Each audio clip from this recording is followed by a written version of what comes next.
Okay, we are now in the process. Let me get that off there. There we go. We're now in the process to go ahead and prime our Vega. Let's take a look at it and see what we did to it. This has been an extreme bodywork job, off and on for the last month and a half. Let's see what we got and see where we're at on putting this thing in primer.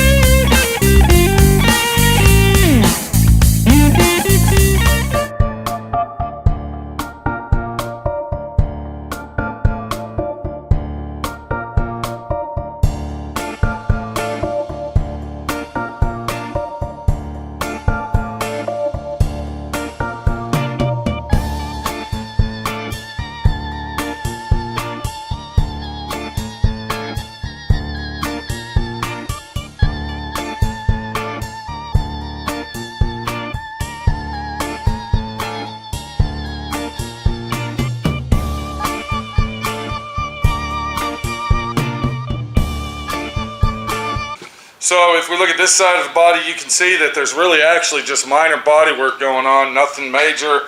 Got a few door dings here. Look like the edge of that door smacked into something and probably curled it over a little bit. We got this problem down here that was dented.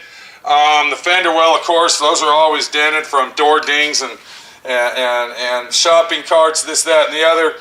We had a little fender bender over here in the corner. We pulled that out with our dent puller. I think I showed you that, and then we put minor Bondo on it to feather it all out. What the big deal was on this car was right there. You saw what it looked like. It was a nightmare.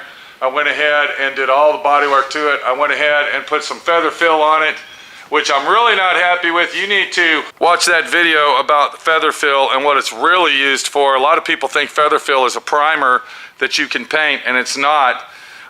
They use the word primer in it, but in reality, it's just a filler to level everything out. It's not a primer at all, and people are really misconstrued about that because in the long run, down the line, if you paint it over feather fill, you're going to be and I'm telling you now, feather fill is not made for painting on top of. So I took my feather fill, and I would prefer to use slick sand or possibly the U-Pole brand as far as filling goes. It did the job that I needed it to do, but I did the body work pretty good on that, and I was just looking at leveling the top out. This car will have a vinyl top on it.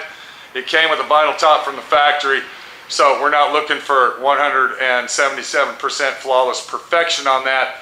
As long as it's good enough for the vinyl top and everything will look hunky-dory, that's all we really care about at this stage.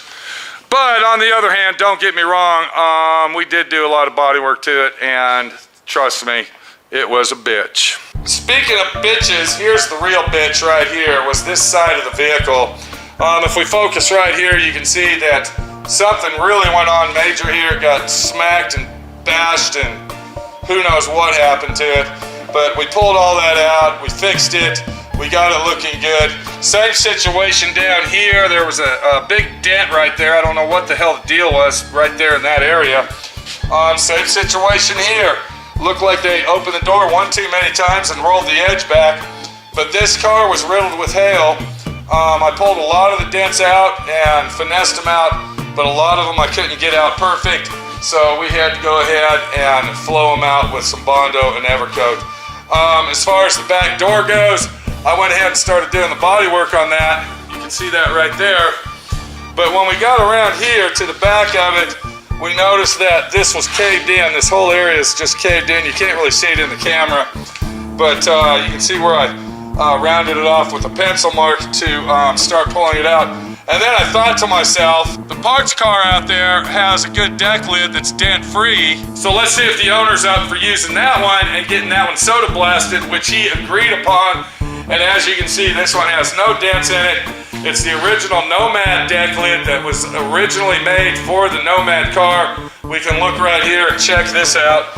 You can even see the imprint that says Nomad on it. And then we went ahead and had this soda blasted inside and out. so we can go ahead and prime it up and paint it to match. So that turned out to be really, really well.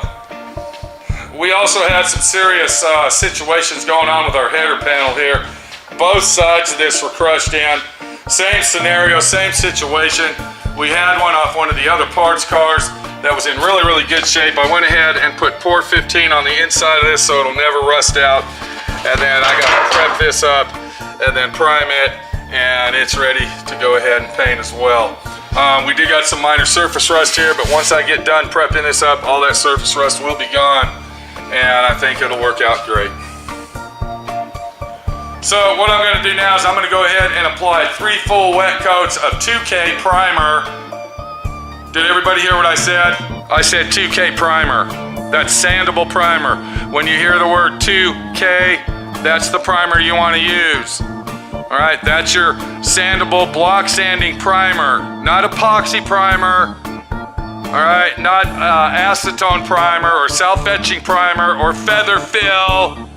We're talking a high quality 2K primer. 2 to 3 full wet coats depending on the bodywork and the magnitude of what you're trying to do. I don't know how much I got to stress over the use of primer. All these companies and all these products have the word primer on the end of it, and everybody thinks because it says primer, that's the primer to use. It's not. What you're looking on there now is a sealer. That is an epoxy sealer. That is only on there to protect the metal while I was waiting around and working on the vehicle. That's all that is. I lightly sanded it so it would have a good grip to it. Don't confuse yourself.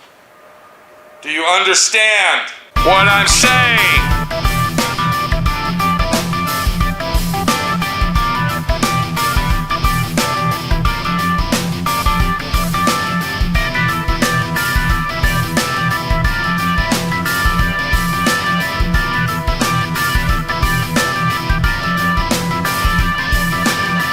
So let's go ahead and get some primer on this thing and get her down the road and see what it looks like in the end.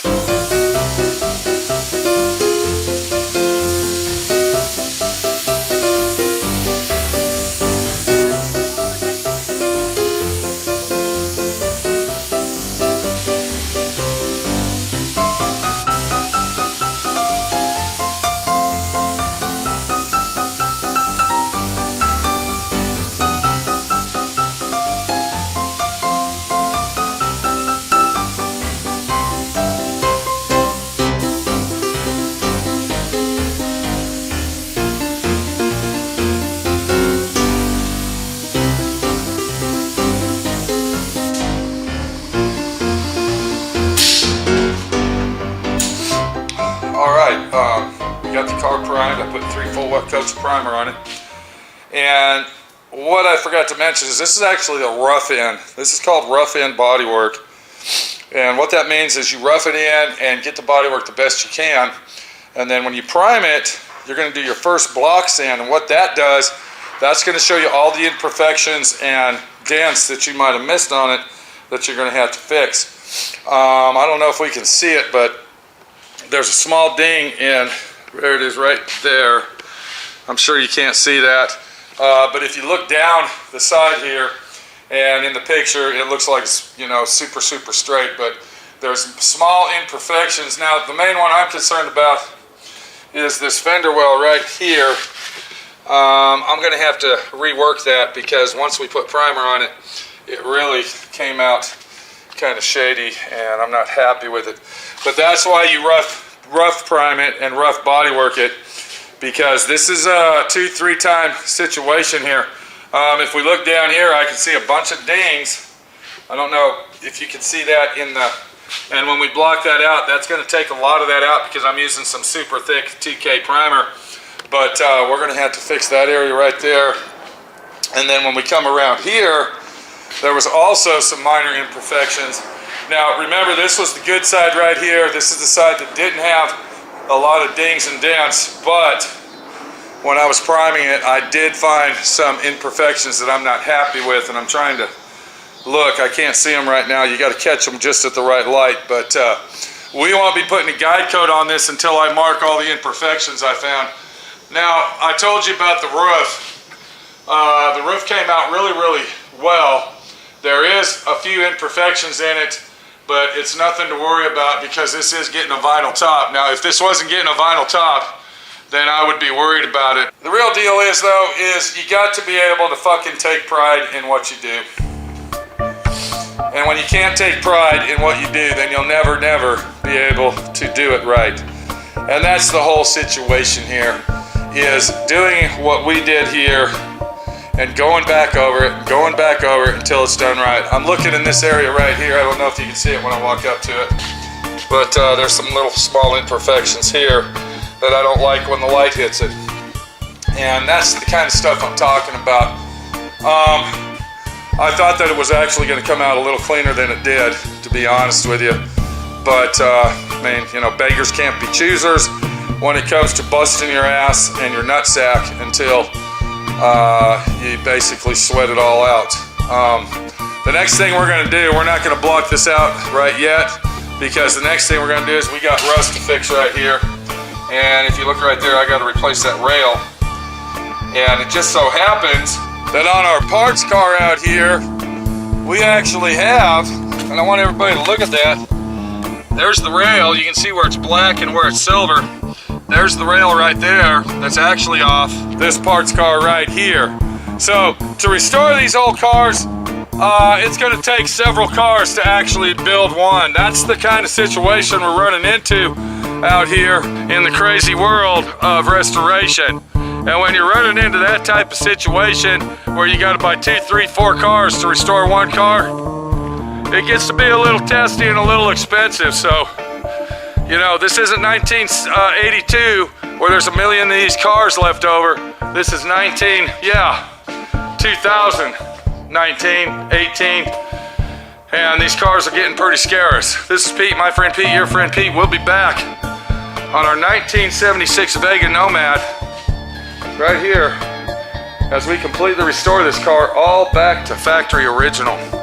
No V8s, no hot rod rear ends, no dragster shit, no blowers, no nitric oxide, nothing that. Just a nice, clean Vega restoration, and hopefully the owner's gonna love it.